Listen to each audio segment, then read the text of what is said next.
Chicago, 1855, where whiskey isn't just a drink. Whiskey is a way of life, its culture, and its survival.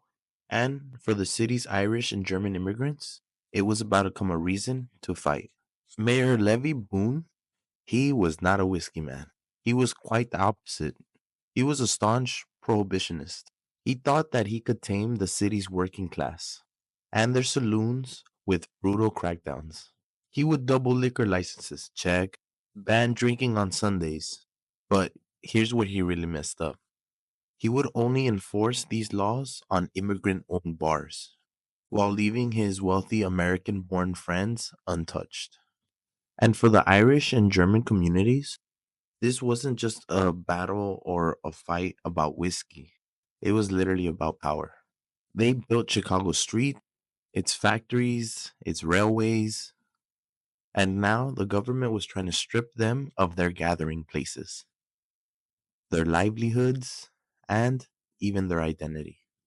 On April 12, 1855, tensions built with police and a line of armed cops blocked Clark Street. And so a powder keg exploded. So April 21st, the Chicago River rumbled with protests as over 1,000 saloon owners gathered. Even brewers and regular working class people all came together to protest.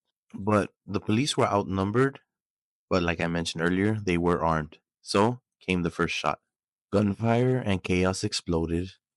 The picture behind me is kind of like a depiction of it.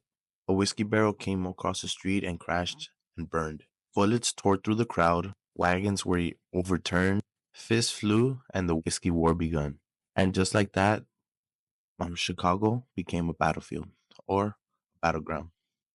As writers were imprisoned and everything started to calm down, the city was littered with glass, blood, and broken dreams. They trashed the streets, they fought off the police as best they could, but the riot was crushed. And the message was clear. The immigrants weren't going to be bullied out of the bars. People of Chicago would have fought for whiskey before, and they will do it again. So the next time you're having a glass, just remember whiskey has never just been a drink. It's rebellion in a bottle, and in 1855, it was worth fighting for. To whiskey, to history, and to the rebels that refused to let it go dry. Cheers, y'all.